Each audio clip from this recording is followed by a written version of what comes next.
I think post the World Cup, because obviously we had a great start to the season, a fast start. Everyone was playing well, regardless of what positioning they were playing. I mean, Xhaka was playing a new position, and he was playing well doing the role there. Ben White was playing right back; he was doing well there. Martinelli the same, stretching the pitch, playing like a winger, and stuff like that. So I think at the start of the season, everyone was playing well, regardless of where they were placed on the pitch. But I think post the World Cup, we've seen a lot of these players dip in form. We've seen, for example, like Martinelli, we've seen him dip in form because, as I've said already, I don't think Martinelli is not really he's not really a winger. For me, he's an inside forward. And as I've said in previous videos, the reason why he played a lot better at the start of the season was because he was linking up and switching positions with Gabriel Jesus, which was allowing him to be more inside. So therefore, he was closer to goal. He's more similar to someone like Rashford. You can't ask Rashford to just stay very wide on the pitch, stretch the pitch, and just be playing 1v1 in wide areas against defenders and expect Rashford to score goals. It won't happen because he's too wide and he's not getting centrally enough. He's not being able to play these little 1-2s or make off the ball runs and get on the end of crosses or short passes and things like that. So you're not going to get the best out of Martinelli in that kind of role, you know what I mean, and stuff like that. So I do feel like to get the best out of him, we need him to be more central. And obviously, if that's not going to be the role, then you're starting to see him dip. Like recently, post World Cup, we've seen he's not really been that good because we're not, that's not really how he should be played. That's not his best position. We saw him play, saw the goal he scored against Leicester, despite not playing really well. But the best moment that he had during that game was for the goal. And where was he in the goal? He was inside with Trossard out wide, drifting inside and creating a situation for him there. So I think maybe even long term, Martinelli could be another option up top as well. I mean, we've got a number of options up top with Nketiah, Gabriel Jesus, Balogun, and Martinelli. I think Martinelli would probably be more of an option a lot more centrally than he would be out wide, because in that role out wide where he has to stretch the pitch and be a 1v1 winger, that's not really the best for him. And I think like we probably should start looking for a more natural winger who's more comfortable receiving in the wide areas and dribbling inside from wide and then making off the ball runs at the same time when the ball is on the opposite side. For say, for example, with Xhaka in the final third, then you can make your runs in behind and get more central. But on the ball, Martinelli is better on the inside than he is on the outside. So yeah, that's one player who we've seen regress post the World Cup. Another player we've seen is Xhaka.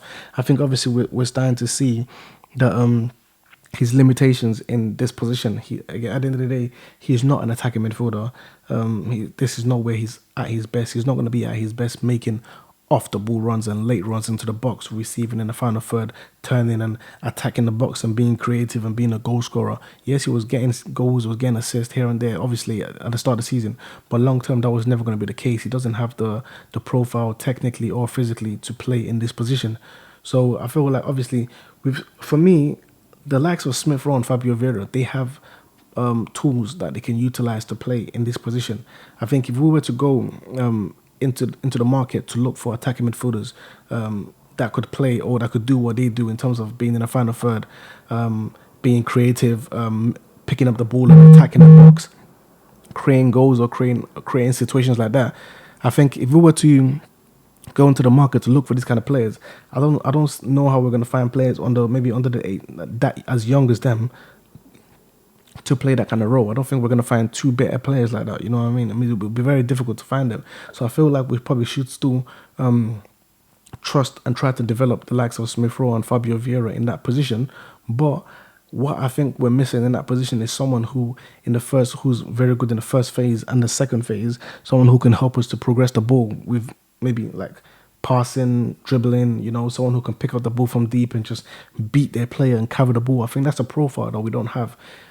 Guys like Patino and Louis Skelly in the academy, these are guys that have the attributes to do that kind of thing.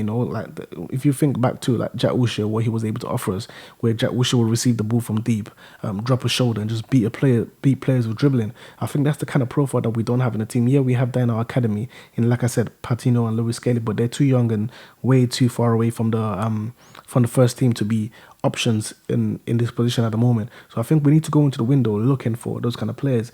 I think what Smith Rowe and Fabio Vieira would give us is players who are attacking midfielders in the final third, who will give us goals, who will give us assists, who will give us the ability to attack the box, make off the ball runs. They're more final third kind of players.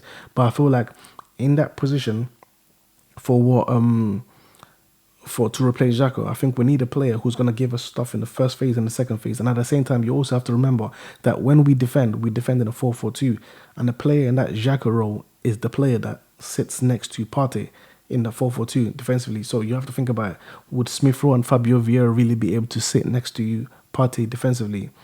I don't think so. So maybe long term they can develop defensively to be able to play that role. But I think going into next season, we really should look for another centre mid who, again, as I said, can help us to bring the ball out with passing, bring the ball out with dribbling, make off the ball runs. But at the same time, when we have to defend in our 4-4-2 shape, that player is able to drop deep right next to Partey and defend with him, because that's going to be his responsibility off the ball, because we're not always going to dominate the ball. So that's going to be his responsibility next to Partey. So I feel like we need to find a guy who's very good in the first phase, second phase at passing and dribbling, but at the same time, he's defensively responsible as well to drop deep. And then obviously in certain games when we need a more offensive kind of midfielder, we already got Smith Rowe and Fabio Vieira in the squad already. We don't need to. I don't think we need to go out looking for another attacking midfielder again. We already got Odegaard, we got Smith Rowe, we got Fabio Vieira. I think that's enough. I think what we should look for is someone more in that first and second phase, and then that player can rotate and compete with Xhaka and try to push Xhaka out of the team. Like a more younger player, because obviously Xhaka's getting older. We're not going to rely on Xhaka and Partey, two old players that are going to be over the age of 30, plus Jorginho at the same time as well. So I feel like that's the angle we should look for in terms of Xhaka replacement. He's someone who's more comfortable in that first phase, second phase, and obviously in that role the player has to receive in the final third. So ideally, someone who can also receive and technically is good enough to receive in the final third. Just picture Jack Wilshere. That's the kind of player that we need to have in that left centre mid to replace Xhaka. The other one is Ben White. As I've said regarding Ben White before, obviously he's more of a centre back. He's not really a right back. But I think long term, it's not going to be addressed at the moment, because obviously we have other priorities. But I think long term we do need to look for more of a right back, a more offensive right back, someone who can. Yes, he's responsible to go inside, but we need to look for someone who can also go inside and go on the outside, make overlaps and get crosses into the box as well. You need to be more dynamic. You can't just have players being able to do set things. You know what I mean? Just that's not going to be good enough. Just having players that are only gonna be able to offer set roles in the team. We need players that can be multifaceted, players that can do different things, and depending on what the game is asking you to do, just stuff like that. Like sometimes the game requires you to have your fullbacks inside. Sometimes the game requires you to have your fullbacks overlapping. I mean, I've said again, even with Zinchenko, right now he's fine for the team. This is what we have. But I think long term, you can look at Man City, for example. Long term, they had Zinchenko, but they went for Cancelo. And what did Cancelo offer? Yes, Cancelo can drift into midfield as a fullback, but he can also overlap as well. So depending on what they need in the game, sometimes will drift inside, sometimes he overlaps. You just want to have the possibility of having these things. So I think long term, even at left back and even at right back, we're still going to need to have fullbacks who are more dynamic and fullbacks who can come inside, yes, drift inside and play as extra midfielders, but at the same time they can also overlap and get into the final third and be more offensive. I feel like those are the kind of qualities that that we would need at fullback. But again, those aren't the main priorities, as I mentioned. I think the main priority is left wing and left centre mid. Those are our biggest priorities, and then fullbacks can sort themselves out maybe in the next window after that. But yeah, I think yes, I understand how we play. This is how we want to play. Arteta wants us to have the fullbacks drifting inside and things like that. But going into the Champions League against the biggest teams, you're not always you become predictable when teams know how you're going to play. And if your players are not able to adapt and adjust and play in a different way because this is what they are, then you're pretty much stuck, because you can't play it. You can't change the game. You know what I mean? You can't change how you play because your best players play in a certain way. But if you have players with different profiles who are able to do different things and maybe attack the final third and stuff like that, then you're able to change it. It's all about having a squad. And it's the same thing I'm saying with the midfield, where we've got Smith Rowe and Fabio Vieira. If the game requires for us to have the left centre mid being someone that can be more decisive and be more offensive in the final third, then we bring these guys on. But otherwise, we can just rely on a new centre mid, as I mentioned, someone who's more capable in the first phase, in the second phase, passing, dribbling, but at the same time, he's secure defensively as well. So it's all about having a big squad and having players of different profiles in your squad that can do different things for when you need. Ideally, you want to have players who are capable of doing all these things in one player as well.